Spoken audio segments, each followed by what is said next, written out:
तो इतने प्रकार के इन विभिन्न कचरों को यूं ही अगर छोड़ दिया जाए तो क्या होगा? क्या कचरे को ऐसा ही छोड़ देना सही है? नहीं ना। यानी ये जो कचरा है अगर यूं ही छोड़ दिया जाए तो ये कहीं ना कहीं गंभीर परिणाम देगा और इसके कारण बहुत सारी समस्याएं उत्पन्न होंगी। यानी कहीं ना कहीं इन औद्योगिक, घरेलू, बायोकेमिकल, इंडस्ट्रियल, एग्रीकल्चरल, मिनरल विभिन्न प्रकार के कचरों को उचित रूप से प्रबंधित करने की आवश्यकता है। यानी इसका सही तरीके से मैनेजमेंट करने की आवश्यकता है ताकि आने वाले समय में गंभीर परिणाम देखने को ना मिले। बच्चों, आपने ये सोचा है कि अगर इन कचरों को यूं ही छोड़ दिया जाए तो किस किस प्रकार की समस्याएं हो सकती हैं? इन कचरों के कारण विभिन्न प्रकार की समस्या होती हैं। ये जो कचरा है ये स्वास्थ्य संबंधित समस्याएं उत्पन्न कर सकता है। आप सभी जानते ही हैं कि अगर कचरे को यूं ही छोड़ दिया जाए तो यह धीरे धीरे क्या होने लगे, इसमें से कुछ कचरे जो होंगे वो धीरे धीरे सड़ने लगेंगे और जब ये सड़ेंगे तो इसमें से बहुत अधिक मात्रा में विषैली गैसें उत्पन्न हो सकती हैं और ये जो विषैली गैसें हैं ये हमारे स्वास्थ्य को, हमारे वातावरण को क्या करेंगी? प्रभावित करेंगी और कहीं ना कहीं इस विषैली गैस का प्रभाव हमारे स्वास्थ्य पर पड़ेगा। ये जो कचरा है यह हमारी भूमि की उपजाऊ शक्ति को भी क्या करता है? कम करता है। ये हमारे पानी के स्रोतों में जाकर घुलेगा जिसके कारण हमारे पानी के जो स्रोत हैं वो क्या हो जाएंगे? खराब होने लगेंगे या खराब हो रहे हैं। इसीलिए हमें कचरे का उचित प्रबंधन करने की आवश्यकता है। तो चलिए एक एक करके देखते हैं कि कचरे के कारण किस किस प्रकार की समस्याएं उत्पन्न होती हैं। तो सबसे पहले है स्वास्थ्य संबंधी समस्या। स्वास्थ्य संबंधी समस्या के बारे में जानने से पहले एक उदाहरण से हम जानते हैं कि कचरे के कारण कितनी गंभीर समस्या भी उत्पन्न हो सकती है। कचरे के कारण बहुत अधिक समस्या भी उत्पन्न होती है और यह कचरा कई बार भयावह स्थिति भी पैदा कर देता है। इसका एक उदाहरण जापान देश में देखने को मिला। जापान देश जहां सन 1953 में इस कचरे की समस्या के कारण एक भयावह स्थिति उत्पन्न हुई थी, वह क्या थी? तो ये जो जापान है वहाँ मिनीमाटा नदी बहती है। इस मिनीमाटा नदी के किनारे बहुत सारी फैक्ट्रीज़ हैं और ये फैक्ट्री किस चीज़ की है? फर्टिलाइज़र्स की। यानी ये जो फर्टिलाइज़र्स बनाने वाली जो फैक्ट्रियाँ थी, ये जो फैक्ट्रियाँ थी वहाँ पर बहुत अधिक मात्रा में जो वेस्ट मटेरियल निकलता था वह वेस्ट मटेरियल इन मिनीमाटा नदी में बहा दिया जाता था और इस मिनीमाटा नदी में जो पानी बहा दिया जाता था उसमें बहुत अधिक मात्रा में मर्क्यूरिनेट पाया जाता था और यह जो मर्क्यूरेट था वह बहुत अधिक टॉक्सिक यानी बहुत अधिक जहरीला हुआ करता था और इस मर्क्यूरेट के कारण इस मिनीमाटा नदी में रहने वाली जो मछलियां थी उनमें यह टॉक्सिक मटेरियल यानी मर्क्यूरेट जमा होता चला गया। अब इन मछलियों को उस मिनीमाटा नदी के किनारे रहने वाले लोगों के द्वारा खाया गया। तो यह जो मर्क्यूरेट जो पदार्थ था यह उन व्यक्तियों के अंदर जाना प्रारंभ हो गया जिसके कारण ये जो व्यक्ति थे वे एक विशेष प्रकार की बीमारी से ग्रसित हो गए थे जिसका नाम था central nervous system toxic disorder. Central nervous system toxic disorder एक डिसऑर्डर थी जिसमें इस मर्क्यूरेट के कारण उनका जो नर्वस सिस्टम था वो सही तरीके से कार्य नहीं कर पा रहा था जिसके कारण वहाँ के लोग जो थे वो इस बीमारी से ग्रसित होने लगे थे। यानी कि कचरे के कारण हमारे जीवन में स्वास्थ्यगत समस्याएं भी उत्पन्न हो सकती हैं जिसका यह सही उदाहरण जापान में देखा गया था। आप इस टेबल को देखिए। इस टेबल पे आप विभिन्न प्रकार के वस्तुओं को देख रहे हैं और इन वस्तुओं को सड़ने में लगने वाला समय देख पा रहे हैं। जैसे पेपर बैग, ये जो पेपर बैग है ये पेपर बैग 3 से 4 सप्ताह में सड़ता है।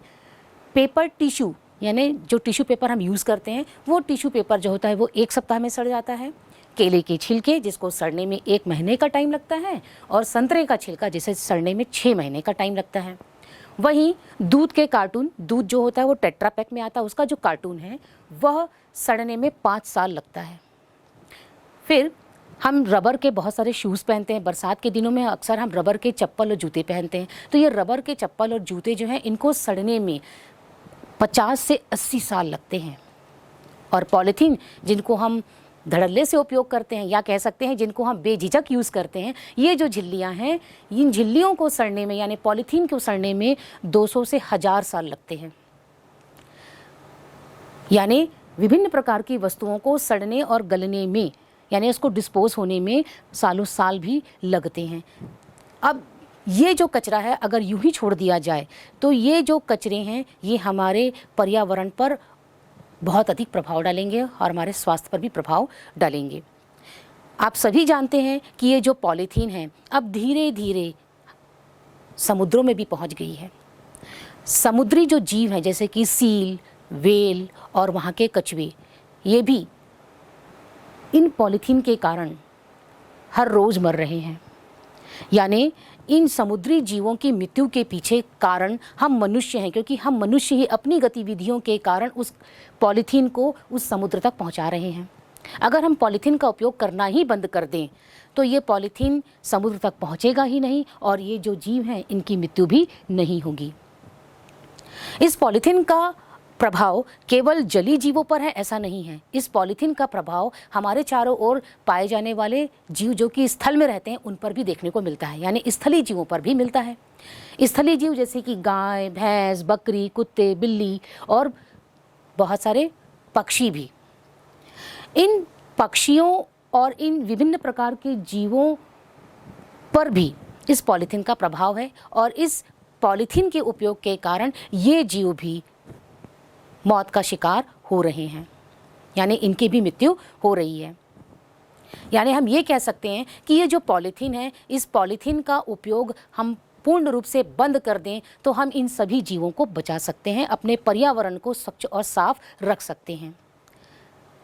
सोमालिया, बांग्लादेश ऐसे देश हैं जहाँ पर पॉलीथीन पूरी तरीके से बैन कर दी गई है।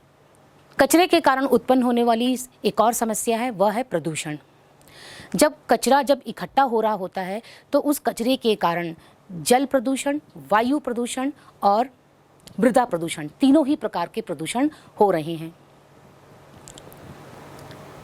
जल प्रदूषण जिसके कारण हमारे पानी के विभिन्न स्रोत जैसे नदी, तालाब, कुआं, इवन भूमिगत जल भी इस प्रदूषण के शिकार हो रहे हैं और जिसका कारण है कचरा। मृदा प्रदूषण, ये जो पॉलीथीन है अगर मृदा में छोड़ दिया जाए तो मृदा में उपस्थित होने के कारण वह मृदा की उपजाऊ शक्ति को छीन लेती है, यानी इस पॉलीथीन के कारण मृदा की जो उपजाऊ शक्ति है वो नष्ट हो जाती है। तो सोचिए हम तो कितने सारे पॉलीथीन को यहाँ वहाँ यूं ही फेंक देते हैं। और तीसरा प्रदूषण वायु प्रदूषण, जैसे कि हम जान ही रहे हैं उद्योगों के कारण भी, और दूसरा हम जो ये कचरा इकट्ठा करते चले जा रहे हैं इस कचरे के कारण भी बहुत सारी जहरीली गैसें निकल रही हैं और इन जहरीली गैसें कहाँ जाकर मिल जा रही हैं, हमारे वातावरण में। यानी कहीं ना कहीं ये कचरा जो है वो तीनों ही प्रकार के प्रदूषण को उत्पन्न कर रहा है। यानी हम ये कह सकते हैं कि कचरे के कारण स्वास्थ्य संबंधी समस्याएं भी उत्पन्न हो रही हैं, समुद्री जीवों की मृत्यु हो रही है, स्थलीय जीवों की मृत्यु हो रही है, पशु और पक्षियों पर भी इसका प्रभाव पड़ रहा है और हमारा जो वातावरण है वह पूर्ण रूप से प्रदूषित हो रहा है, जिसमें जल प्रदूषण, वायु प्रदूषण और मृदा प्रदूषण तीनों हो रहे हैं। हमारे आसपास इतने प्रकार के जो कचरे हैं, अगर इन कचरों का उचित देखभाल या उचित रख रखाव किया जाए तो यह जो कचरा है वह कम से कम हानि पहुंचाएगा। यानी जो घरों से निकलने वाला कचरा है, इस कचरे को अगर रिसाइकल करके पुनः उपयोगी वस्तुएं बना दी जाएं और जिन कचरों से पुनः उपयोगी वस्तुएं नहीं बनाई जा सकती हैं उनको सही तरीके से डिस्पोज कर दिया जाए तो कचरों से इतनी गंभीर समस्याएं उत्पन्न नहीं होंगी। यानी कहीं ना कहीं इस कचरे को उचित प्रबंधित करने की आवश्यकता है, यानी उसका सही मैनेजमेंट करने की आवश्यकता है। तो कचरा प्रबंधन क्या है? कचरा प्रबंधन का सीधा सा अर्थ है कचरे का उचित मैनेजमेंट, जिसके द्वारा कम से कम हानि हो, हमारा पर्यावरण कम प्रदूषित हो और हमारे मानव जीवन पर और अन्य जीवों के जीवन पर इसका कम से कम प्रभाव पड़े। कचरा प्रबंधन के लिए 4 R बताया गया है। ये 4 R आप देख पा रहे हैं, या एक सूत्र दिया गया है जिसे हम 4 R फार्मूला भी कहते हैं। ये 4 R फार्मूला क्या है? रिड्यूस, रिफ्यूज़, रीयूज़ और रिसाइकल। चलिए इन चारों आर को एक एक करके हम समझते हैं। पहला आर है रिड्यूस। रिड्यूस जिसका अर्थ होता है कम करना, अर्थात हम अपने आसपास उन वस्तुओं का उपयोग कम से कम करें जिनके कारण कचरा उत्पन्न होता है, या हम ऐसी गतिविधियां कम से कम करें जिनसे कचरा उत्पन्न होता है। एक उदाहरण है, आप सभी विद्यार्थी हैं, आप सभी हर साल अलग अलग प्रकार की कॉपी और किताबों का उपयोग करते हैं। आप अपने द्वारा पढ़ी गई इस किताब को अपने पिछले वाले कक्षा के बच्चों को दे दीजिए। ऐसे करने से आपकी जो किताब है इसका जो उपयोग है वो क्या हो जाएगा, पुनः उपयोग हो जाएगा, और किताबों को बनाने के लिए लगने वाले जो पेड़ों की संख्या है वो कम हो जाएगी, यानी पेड़ कम से कम कटेंगे। यानी हमने क्या कर दिया, अपनी आवश्यकता को कम कर दिया, यानी रिड्यूस। दूसरा आर है रिफ्यूज़। रिफ्यूज़ का मतलब होता है मना करना, नहीं बोलना, है ना। किसी भी क्रियाकलाप या ऐसी गतिविधि को नहीं बोलना जिसके कारण कचरा उत्पन्न होता है। और इसका सीधा सा उदाहरण है पॉलीथीन। आप चूँकि जान ही चुके हैं कि पॉलीथीन जो है वो एक ऐसा कचरा है जिसको सड़ने में हजारों साल लगते हैं, तो हमें इस प्रकार के वस्तु का उपयोग करना ही नहीं चाहिए। यानी हमें उसके बदले में दूसरा ऑप्शन सोचना चाहिए। जैसे कि अगर हम बाज़ार जाते हैं तो हम थैला लेकर जाएं या पेपर बैग लेकर जाएं, पॉलीथीन का उपयोग ना करें। तीसरा आर रीयूज़। रीयूज़ का मतलब है पुनः उपयोग करना, यानी हमारे घरों में या हमारे आसपास इस प्रकार के कचरे होते हैं जिसका हम पुनः उपयोग कर सकते हैं। जैसे आपके घरों में निकलने वाले प्लास्टिक और कांच का जो कचरा है या टायर का कचरा, इसको हम पुनः उपयोग कर सकते हैं। आप इस चित्र में देख पा रहे हैं कि कांच या प्लास्टिक की जो बोतलें हैं इसका उपयोग करके कितनी सुंदर बागवानी की गई है। यानी इस प्लास्टिक और कांच की बोतलों का उपयोग करके हम अपने घर की सुंदरता को बढ़ा सकते हैं। वहीं टायरों को देखिए, आपने टायरों को देखा होगा कि इसका उपयोग अधिकांश जगहों पर सौंदर्य के लिए किया जाता है, बैठने के लिए टेबल बना लिया जाता है, तो कहीं गार्डन में इसका उपयोग हैंगिंग गार्डन के रूप में भी किया जाता है। यानी ऐसी वस्तु जो पहले हमारे लिए अनुपयोगी थी, उसे पुनः उपयोग में लाना ही क्या कहलाता है, रीयूज़ कहलाता है। और चौथा आर है रिसाइकल। रिसाइकल का मतलब होता है पुनः चक्रण। पुनः चक्रण मतलब ऐसा कचरा जिसका हम पुनः उपयोग कर सके। कैसे उपयोग कर सके? उदाहरण के लिए हम अपने घरों में सब्जियों और फलों के छिलके को फेंक देते हैं। ये सब्जियों और फलों के जो छिलके हैं इनको हम गड्ढे में दबाकर इससे कंपोस्ट खाद बना सकते हैं, या फिर इस सब्जियों के छिलके और फलों के छिलकों को हम विभिन्न प्रकार के पशुओं को खिला सकते हैं ताकि वो उनको भोजन के रूप में प्राप्त हो सके। तो इस तरह से ये क्या कहलाएगा, रिसाइकल। कचरा प्रबंधन को लेकर हमारे भारत देश में व्यक्तिगत तौर पे भी और सामूहिक तौर पर अलग अलग प्रयास किए गए, और ये जो प्रयास थे बहुत सराहनीय थे, क्योंकि हमारे ही तरह अन्य नागरिक जो हैं वो कचरा और कचरे से उत्पन्न होने वाली समस्याओं के बारे में गंभीर रूप से सोचते हैं। हम अपने घरों में उत्पन्न होने वाले घरेलू कचरे में से अधिकांश कचरे का पुनः चक्रण कर कुछ नए उपयोगी पदार्थ का निर्माण कर सकते हैं। तो चलिए आइए एक उदाहरण देखते हैं कंपोस्ट खाद का। ये कंपोस्ट खाद क्या है और ये कैसे निर्मित किया जाता है। बच्चों, आपसे ये प्रश्न भी पूछा जाता है कि कंपोस्ट खाद किसे कहते हैं, कंपोस्ट खाद का निर्माण कैसे किया जाता है। कंपोस्ट खाद कैसे बनता है इसके बारे में जानते हैं। देखिए, कंपोस्ट खाद बनाने के लिए सर्वप्रथम एक गड्ढा खोदना होता है और इस गड्ढे में नमी युक्त कचरा जैसे कि सब्जियां और फलों के छिलके आदि को इसमें डाला जाता है, और इस नमी युक्त कचरे के ऊपर मिट्टी डाल दी जाती है, और ये मिट्टी जो होती है वो 1 माह तक यूं ही रहने दिया जाता है। कुछ समय के पश्चात जो जीवाणु हैं वह इस नमी युक्त कचरे से स्वयं क्रिया करते हैं और क्रिया करके उसको सड़ाते और गलाते हैं, या कह सकते हैं कि उसके जटिल कार्बनिक पदार्थों को सरल कार्बनिक पदार्थों में तोड़ देते हैं, जिसके कारण यह जो कचरा है वो जैविक खाद में बदल जाता है। तो आप इस चित्र में देख पा रहे हैं कि गड्ढे में नमी युक्त सब्जियों को डाला गया, उसे ऊपर से मिट्टी से पूरी तरीके से ढक दिया गया है और ढकने के बाद कुछ समय के पश्चात जीवाणु जो होते हैं, यानी 1 महीने के समय के पश्चात जीवाणु उसमें क्रिया करते हैं और क्रिया करने के कारण इसमें एक खाद का निर्माण हो जाता है, जिसे हम जैविक खाद या कंपोस्ट खाद कहते हैं। इससे पहले अभी हमने जाना था कि बायोडिग्रेडेबल यानी जैव निम्नीकृत कचरा जो होता है वह एक समय के पश्चात सड़ जाता है और उसको सड़ाने के लिए जीवाणु या सूक्ष्मजीवों की आवश्यकता होती है। तो यहाँ पर ये जो कंपोस्ट खाद जो बन रहा है, ये कंपोस्ट खाद चूँकि जीवाणुओं की क्रिया के कारण बन रहा है, इसलिए हम जैविक खाद भी कहते हैं। इस प्रकार के बने हुए खाद में नाइट्रोजन, फास्फोरस और पोटेशियम प्रचुर मात्रा में पाया जाता है और इस प्रकार के खाद के कारण मिट्टी के जल को अवशोषित करने की जो क्षमता है वो अत्यधिक बढ़ जाती है। तो देखा आपने कि हम अपने ही घर से निकलने वाले कचरे से किस प्रकार से कंपोस्ट खाद का निर्माण कर सकते हैं। तो हम ये कह सकते हैं कि हमारे घरों से निकलने वाला जो कचरा है उसमें से अधिकांश कचरा या 50% जो कचरा है वह नमी युक्त कचरा या बायोडिग्रेडेबल कचरा होता है या गीला कचरा होता है। तो इस गीले कचरे का प्रबंधन हम अपने स्तर पर अपने घरों पर स्वयं कर सकते हैं और इस प्रकार से कंपोस्ट खाद का निर्माण कर अपने घर के गार्डन में इसका उपयोग कर सकते हैं।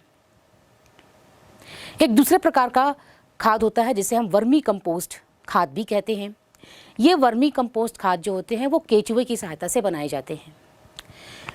केचुए आप सभी जानते हैं किसान के मित्र के रूप में जाना जाता है। केचुए की सहायता से किस प्रकार से वर्मी कंपोस्ट खाद बनाया जाता है, आइए चलिए देखते हैं।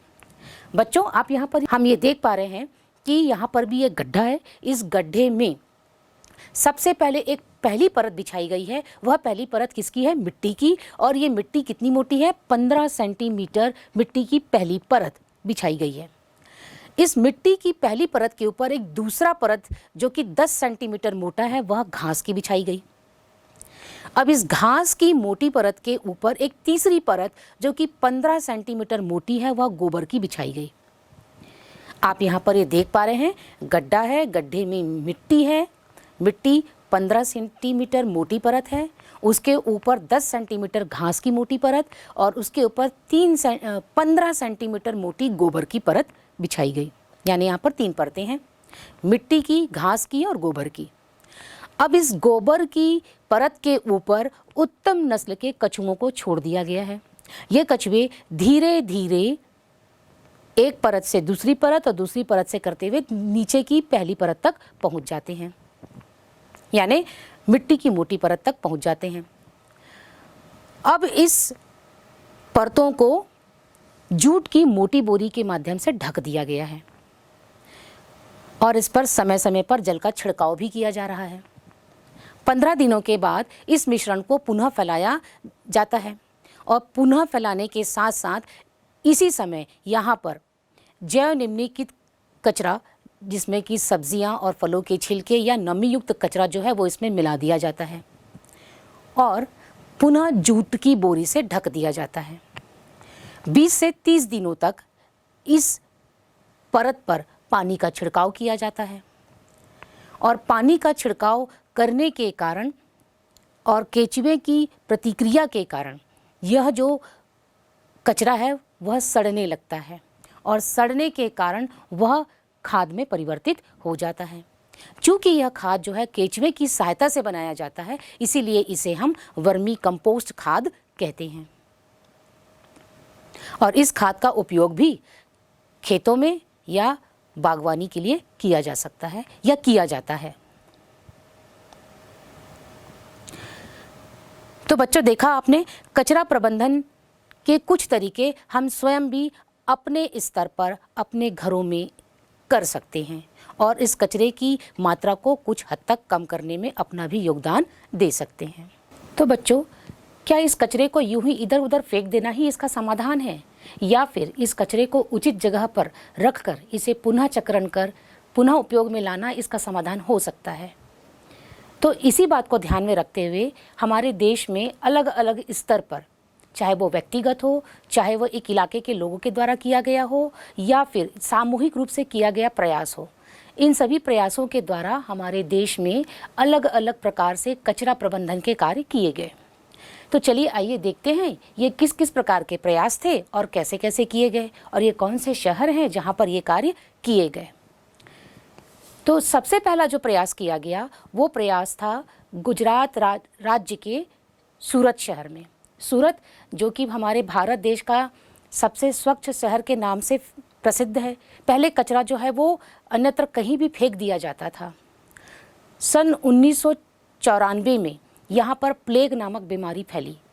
प्लेग एक महामारी है, जैसे कि हम सभी ने कोरोना देखा। कोरोना एक संक्रामक रोग था जिसमें एक व्यक्ति से दूसरे व्यक्ति में यह रोग फैल जा रहा था। तो यह संक्रामक बीमारी थी और यह संक्रामक बीमारी जो थे वह जीवाणुओं के कारण फैल रही थी। और ये जो जीवाणु थे इसके वाहक कौन थे? चूहा। और चूहा तो हर घर में पाया जाता है। और ये जो चूहे थे वे लोगों के भोज्य पदार्थों को भी संक्रमित करने लग गए, क्योंकि चूहे हर घर में किचन में नज़र आ ही जाते हैं। तो ये जो चूहे थे वो घरों में रखे खाद्य पदार्थों को संक्रमित करने लग गए और इनमें प्लेग के जीवाणु पाए जा रहे थे। तो धीरे धीरे करते करते पूरे सूरत शहर में ये प्लेग नामक बीमारी फैल गई और इसने एक भयावह रूप ले लिया। इतना भयावह कि यह पूरा का पूरा शहर इस बीमारी की चपेट में आ गया। इस शहर के रहने वाले लोगों ने इस बीमारी के लिए वहाँ के जिला प्रशासन और सरकारी विभागों को इसके लिए उत्तरदायी बनाया। जिला प्रशासन ने वहाँ फैली हुई गंदगी के कारण यह स्वीकार कर लिया कि यह जो बीमारी है इस गंदगी यानी कचरे के कारण उत्पन्न हुई है। फिर जिला प्रशासन ने अन्य विभागों के साथ मिलकर इस गंदगी को दूर करने के लिए कार्य योजना बनाई। अब इस कार्य योजना में उन्होंने अलग अलग प्रकार के विभागों में अलग अलग आयुक्त भी नियुक्त किए। आयुक्त मतलब जो इससे संबंधित कार्यों की निगरानी करेंगे। तो उन्होंने पूरे शहर को 6 भागों में बांटा और पूरे शहर को जब 6 भागों में बांटा गया तो इस पूरे शहर में जितने भी लोग थे उन लोगों को ये बताया गया कि आपको एक कार्ड दिया जा रहा है। इस तरह का एक कार्ड दिया जा रहा है। इस कार्ड में उनको क्या करना था? इस कार्ड में ये करना था कि वहाँ के नागरिकों को अपने इलाके में पाए जाने वाली गंदगी के साफ सफाई के लिए एक चिट्ठी लिखकर या कार्ड लिखकर प्रशासन को देना था। तो लोगों ने वही किया। उन्होंने अपने इलाके में पाई जाने वाली गंदगी की सफाई के लिए अपने प्रशासन को वो कार्ड लिखकर भेजा। कार्ड को लिखकर भेजने के 24 घंटे के अंदर ही प्रशासन जो है उस पर कार्रवाई करता और कार्रवाई करने के कारण वो गंदगी जो है 24 घंटे में साफ़ हो जाती, यानी वो कचरा वहाँ से हटा लिया जाता। तो ऐसा करते करते ये सूरत शहर जो है वो एक जहाँ बहुत हमेशा कचरों का अंबार लगा रहता था, धीरे धीरे ये सूरत शहर अब स्वच्छ होने लगा। और साथ ही साथ प्रशासन ने एक योजना और बनाई कि ऐसा नागरिक जो गंदगी फैलाएगा या कचरे को अन्यत्र यहाँ वहाँ फेंकेगा उस पर जुर्माना लगाया जाए। जुर्माना यानी दंड लगाया जाए और एक बार जुर्माना लग जाने के पश्चात अगर वह फिर से कचरे को दोबारा भी फेंकता है तो उसे दोबारा जुर्माना देना पड़ेगा। तो यह आज भी वहाँ पर किया जा रहा है और इसी कारण जो सूरत शहर है आज इतना स्वच्छ और साफ सुथरा दिखाई दे रहा है और इसी कारण यह हमारे भारत देश में एक स्वच्छ शहर के रूप में जाना जाता है। इसकी पहचान एक साफ सुथरे शहर के रूप में है। ये तो था सूरत राज्य का प्रयास जो प्रशासन के द्वारा किया गया। चलिए आइए एक दूसरा प्रयास देखते हैं जहाँ पर कुछ महिलाओं ने मिलकर के एक मुहिम चलाई या लोगों को कहना चाहिए जागरूक किया कि आप इस तरह से कचरे का उपयोग करें जिससे कचरा जो है वो कम से कम समस्या के रूप में आए। तो ये जो कार्य किया गया वो कर्नाटक के डोमलूर एक छोटा सा कस्बा है, वहाँ पर 3 महिलाओं ने मिलकर कार्य किया। इन तीनों महिलाओं ने क्या किया? घर घर जाकर लोगों को जागृत किया कि आपको दोनों कचरा यानी सूखा कचरा और गीला कचरा दोनों को एक साथ नहीं रखना है। उनके इस जागरण से पहले इस कस्बे के सभी लोग गीला कचरा और सूखा कचरा एक साथ रखते थे। तो इन महिलाओं ने क्या किया, इन महिलाओं ने घर घर जाकर लोगों को जागृत किया, समझाया कि गीला कचरा और सूखा कचरा दोनों को अलग अलग रखिए। गीला कचरा वे लोगों से इकट्ठे करते और इस गीले कचरे को सफाई कर्मियों को दे देते, और सूखा कचरा, वो सूखा कचरा एक जगह पर एकत्र करते और इस सूखे कचरे को वो अलग अलग भागों में पृथक्कृत करते। इससे पहले हमने देखा है कि सूखे कचरे को अलग अलग भागों में पृथक्कृत करके उसे रिसाइकल यूनिट में भेज दिया जाता है। तो यहाँ भी इन महिलाओं ने वही कार्य किया कि जो सूखा कचरा था उस सूखे कचरे को वो एक जगह पर एकत्र करने लग गई, और उस सूखे कचरे में से ऐसा कचरा जो कबाड़ियों को बेचा जा सकता था, जैसे कागज, गत्ता, प्लास्टिक, कांच, इसको वो कबाड़ियों को बेच देती, और कुछ ऐसा कचरा जो रिसाइकल यूनिट में भेजा जाना था उनको वो रिसाइकल यूनिट यानी पुनः चक्रण इकाइयों में भेज देती, और इन पुनः चक्रण इकाइयों में भेजने पर ये जो कचरा था पुनः रिसाइकल होकर एक उपयोगी वस्तु के रूप में बनाया जाता था। तो इस छोटे से कस्बे में एक समय के बाद धीरे धीरे, तो इस छोटे से कस्बे में एक समय के बाद सभी लोग यह समझ गए कि कचरे को गीला और सूखा दो अलग अलग प्रकार से रखना है, ताकि गीले कचरे को अलग उपयोग किया जा सकता है और सूखे कचरे को अलग तरह से रिसाइकल करके पुनः उपयोग में लाया जा सकता है। इन तीन महिलाओं के द्वारा जब इस छोटे से कस्बे में जब यह जागरूकता लाई गई तो उस जगह पर कचरे कम से कम उत्पन्न होने लगे, और जो कचरा उत्पन्न होता भी तो वह कचरा रिसाइकल यूनिट को दे दिया जाता, और इस प्रकार यह छोटा सा कस्बा कचरा का प्रबंधन उचित प्रकार से करने लगा और वह भी कचरा मुक्त होने लगा। अब आइए एक और प्रयास देखते हैं जो कि व्यक्तिगत प्रयास था। यह जो व्यक्तिगत प्रयास था वह तमिलनाडु, हमारे भारत देश के तमिलनाडु राज्य में किया गया। तमिलनाडु राज्य में वेल्लूर एक शहर है। इस वेल्लूर शहर में श्रीनिवासन व्यक्ति थे। ये व्यक्ति गणित में स्नातक थे और उस समय ये बेरोजगार थे। ये अपने लिए उस समय रोजगार यानी जॉब ढूंढ रहे थे। इस दौरान इनकी नज़र उनके ही शहर में फैले हुए गंदगी यानी कचरे पर गई। वो यह सोचने लगे कि इस कचरे का किस तरह से उचित प्रबंधन किया जाए कि ये जो कचरा है वो कम से कम समस्या उत्पन्न करे, क्योंकि हम सभी भी जानते हैं और श्रीनिवासन भी बहुत अच्छे तरीके से जानते थे कि जो कचरा है वह कहीं ना कहीं बहुत सारी समस्या उत्पन्न कर रहा है। तो श्रीनिवासन जी ने पंचायत और जिला पंचायत दोनों के साथ मिलकर कार्य योजना बनाई। उन्होंने जिला पंचायत और पंचायत के साथ मिलकर इस कार्य योजना के तहत एक ज़मीन मांगी। वो ज़मीन थी उनके शहर के पुराने बस स्टैंड के पास में। अब पूरे शहर का कचरा जो है उस पुराने बस स्टैंड में ही आकर जमा होने लगा। ये जो श्रीनिवासन जी थे इन कचरों को कई भागों में विभाजित करने लगे। कई भागों में क्यों विभाजित करने लगे? क्योंकि जो गीला कचरा था जिसको सड़ाया जा सकता था, जिसके सड़ने से कचरा कम हो सकता था, इस गीले कचरे को वो अलग करने लगे और इस गीले कचरे के भी कई भाग होने लगे। इस गीले कचरे का कुछ ऐसा भाग जो जानवर खा सकते थे उसको वो जानवरों को खिला देते और इन जानवरों से उन्हें गोबर प्राप्त होता और इस गोबर का उपयोग वे उपले यानी कंडे बनाने के लिए करते, जिसे छत्तीसगढ़ में छेना कहा जाता है। और ये गोबर और उपले जो हैं इनको जलाने पर जो राख उत्पन्न होती, इस राख का उपयोग वो साबुन बनाने के लिए करते। वहीं कुछ ऐसा भी भोजन और कुछ ऐसा भी कचरा था जो इसको जानवर नहीं खाते थे, तो उसको उन्होंने केचुए की मदद से सड़ाना शुरू किया। केचुआ जो कि इन भोज्य पदार्थों को सड़ाता और गलाता था और उससे खाद बन जाता था। इस खाद का उपयोग खेतों में किया जाने लगा।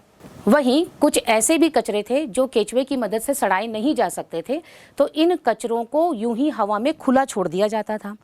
अब कचरों को यूं ही हवा में खुला छोड़ दिए जाने पर उसमें मक्खी, मच्छर आदि कीड़े आदि उत्पन्न होने लगे।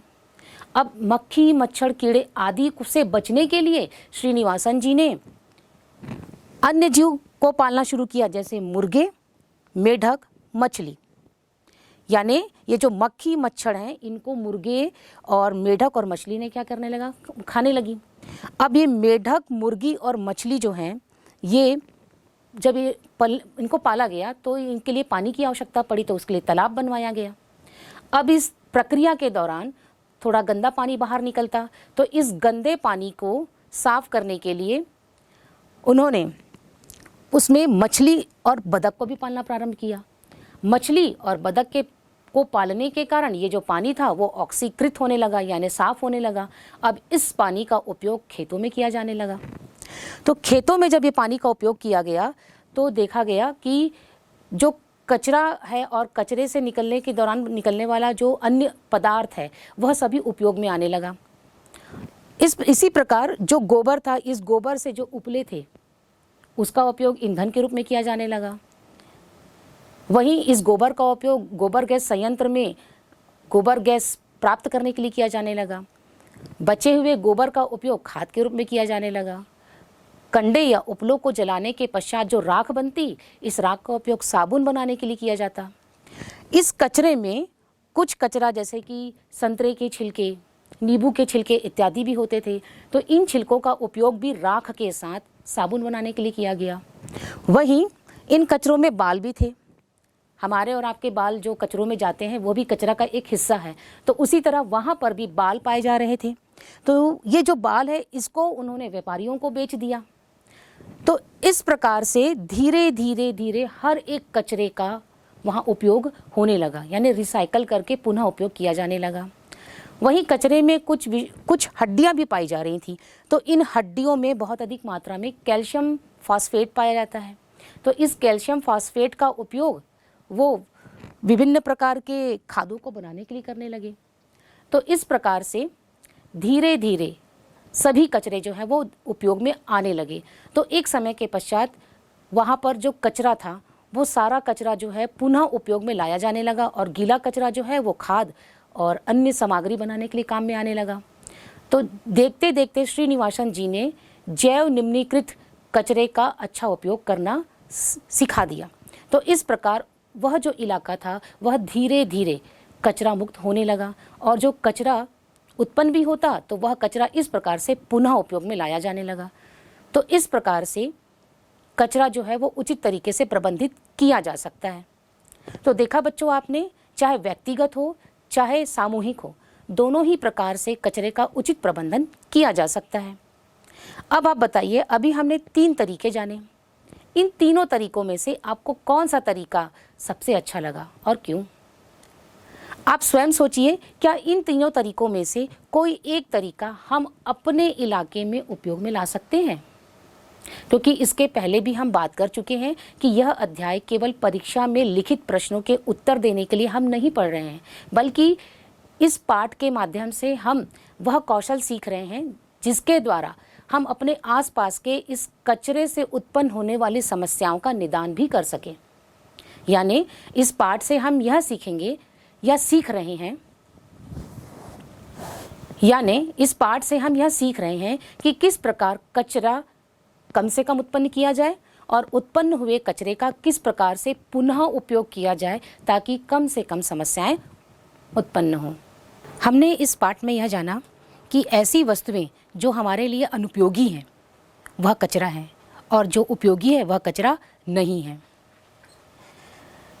जो वस्तुएं आपके लिए अनुपयोगी हैं वही किसी अन्य के लिए उपयोगी हो सकती हैं, जैसे पुराना न्यूज़पेपर या प्लास्टिक के टूटे फूटे सामान और कांच के टूटे फूटे सामान। ये हमारे लिए अनुपयोगी है, इसलिए हमारे लिए कचरा है, लेकिन किसी अन्य यानी कबाड़ी वाले या रद्दी वाले के लिए उपयोगी हैं, क्योंकि वे इसे खरीदते हैं और खरीदकर अपना आय प्राप्त करते हैं, यानी ये उनके आय के स्रोत हैं। तो हम ये कह सकते हैं कि उपयोगिता के आधार पर ही हम ये कह पाएंगे कि कोई भी वस्तु कचरा है या नहीं। यानी वस्तु की उपयोगिता और अनुपयोगिता ही उस वस्तु को कचरा होगी या नहीं होगी इस बात का निर्धारण करेगी। अनुपयोगी होगी तो वो कचरा होगी, उपयोगी होगी तो वह कचरा नहीं होगी। कचरे के विभिन्न स्रोत हैं, यानी कचरा कहाँ कहाँ पर उत्पन्न होता है। कचरे के विभिन्न स्रोत जिसमें हमने देखा डोमेस्टिक वेस्ट, घरेलू कचरा, जिसके अंतर्गत घर से निकलने वाले विभिन्न प्रकार के कचरों को शामिल किया गया है, जैसे कि सब्जियों और फलों के छिलके, पुराने न्यूज़पेपर और विभिन्न प्रकार के पुराने कपड़े, पुरानी वस्तुएं। दूसरा प्रकार इंडस्ट्रियल वेस्ट, विभिन्न प्रकार के इंडस्ट्रीज़ में जो नए पदार्थ का निर्माण किया जाता है, उस निर्माण की प्रक्रिया के दौरान विभिन्न प्रकार का वेस्ट जो होता है वो उत्पन्न होता है, और ये जो वेस्ट है वो द्रव, गैस और ठोस के रूप में बाहर निकाला जाता है। बायोकेमिकल वेस्ट, यानी यह hospital, nursing home, pathology lab से निकलने वाला जो कचरा होता है वह बायोकेमिकल वेस्ट कहलाता है। एग्रीकल्चरल वेस्ट, कृषि कार्य के दौरान भी बहुत सारे कचरे बाहर निकलते हैं और इसे ही हम एग्रीकल्चरल वेस्ट कहते हैं।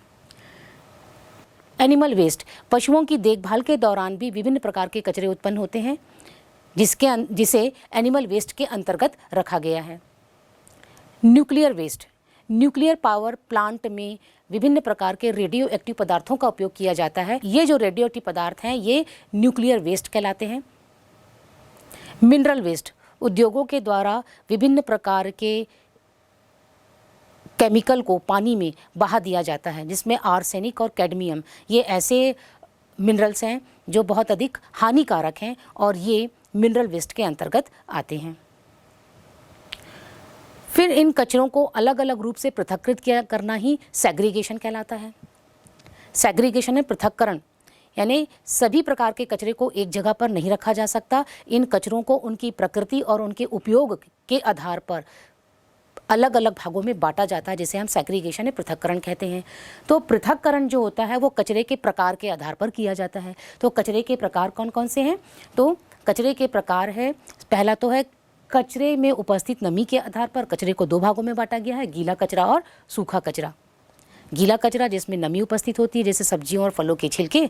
सूखा कचरा जिसमें नमी उपस्थित नहीं होती है, जैसे कि प्लास्टिक और कांच के टूटे हुए सामान। मानव जीवन पर और हमारे पर्यावरण पर इन कचरे का क्या प्रभाव पड़ रहा है, इसके आधार पर कचरे को दो भागों में बांटा गया है, हज़ार्डियस और नॉन हज़ार्डियस। हज़ार्डियस कचरा ऐसा कचरा जो बहुत अधिक खतरनाक है, जिसके होने के कारण हमारे पर्यावरण पर और मानव जीवन के स्वास्थ्य पर बहुत अधिक प्रभाव पड़ता है। और इस प्रकार का जो वेस्ट होता है वो इंडस्ट्री से और न्यूक्लियर पावर प्लांट से निकलता है। नॉन हज़ार्डियस जिससे कम हानि होती है उसे हम नॉन हज़ार्डियस कचरे के अंतर्गत रखते हैं। कचरे का प्रकार, अगर कचरा किस प्रकार का है, सॉलिड है, लिक्विड है या गैस है, ठोस, द्रव, गैस, किस प्रकार का कचरा है, उसके आधार पर कचरे को तीन भागों में बांटा गया है। कचरा सॉलिड वेस्ट, ठोस कचरा जो आसानी से हमको दिखाई दे देता है। घर से निकलने वाले विभिन्न प्रकार के कचरे जैसे गत्ता, कार्डबोर्ड, टूटे हुए गमले, ये सभी क्या है, ठोस कचरे के उदाहरण हैं। लिक्विड वेस्ट, उद्योगों से निकलने वाला जो हानिकारक कचरा है वो कई बार पानी में मिला दिया जाता है और पानी में मिलाकर बहा दिया जाता है, इसको हम लिक्विड वेस्ट के अंतर्गत रखेंगे।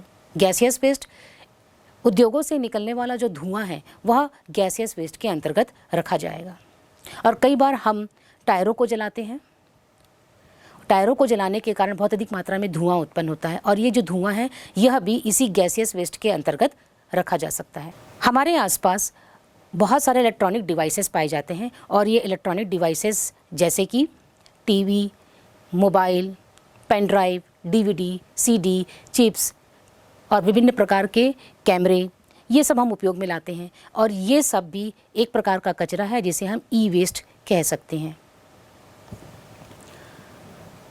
हमारे आसपास जितने भी प्रकार के कचरे पाए जा रहे हैं उसमें से अधिकांश कचरा जो है उसको रिसाइकल करके पुनः उपयोग वाली वस्तुओं का निर्माण किया जा सकता है। कचरा प्रबंधन के अंतर्गत कचरों को इस प्रकार से प्रबंधित किया जाता है कि उसको पुनः उपयोग किया जा सके और कचरा प्रबंधन के लिए समय समय पर हमारे भारत देश में व्यक्तिगत रूप से और सामूहिक रूप से अलग अलग प्रयास भी किए गए हैं।